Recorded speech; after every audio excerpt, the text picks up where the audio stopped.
Saturday evening அது மாதிரி 6:30 அது மாதிரி ஒரு ரேஞ்சில் ஹஸ்பண்ட் வந்து கார் எடுத்தாங்க. சரி எங்கே தான் வந்து பாப்பாவும் வந்து ஏறிட்டா, ஸோ வந்து அவளை வந்து தனியாக விட முடியாது அப்படின்னு சொல்லிட்டு வந்து சரி எங்கன்னா கூப்பிட்டு போகிறாங்க அப்படின்னு சொல்லி வந்து பார்த்தா நேராக வந்து போகிறோம் 5 நிமிஷத்தில் பார்த்தா வந்து எங்கே தெரியுமா வந்து எடுத்துகிட்டு போய் நிறுத்தினாங்க. எதனா ஒரு கெஸ் இருக்கா?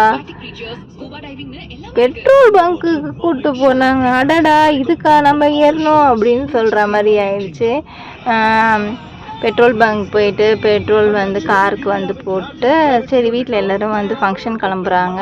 ஸோ நாங்கள் போகல, அதனால வந்து கார் வந்து பெட்ரோல் போடணும் அப்படின்னு சொல்லிட்டு பெட்ரோல் பங்க் போயிட்டு ஸ்ட்ரெயிட்டாக வந்து வீட்டுக்கு வந்தாச்சு. இது மாதிரி வந்து நீங்கள் யாருன்னா வந்து உங்கள் ஹஸ்பண்ட் வெளில போகும்போது நீங்களும் வந்து போய் இது மாதிரி வந்து செம்மையாக வந்து பல்ப் வாங்கியிருக்கீங்களா?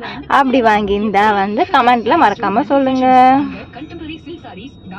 பல்ப் வாங்கின மூமெண்ட் வந்து உங்களுக்கு எப்படி இருந்துச்சுன்னு சொல்லி மறக்காமல் வந்து கமெண்ட்டில் சொல்லுங்கள். ஓகே, டாட்டா, பாய் பாய்.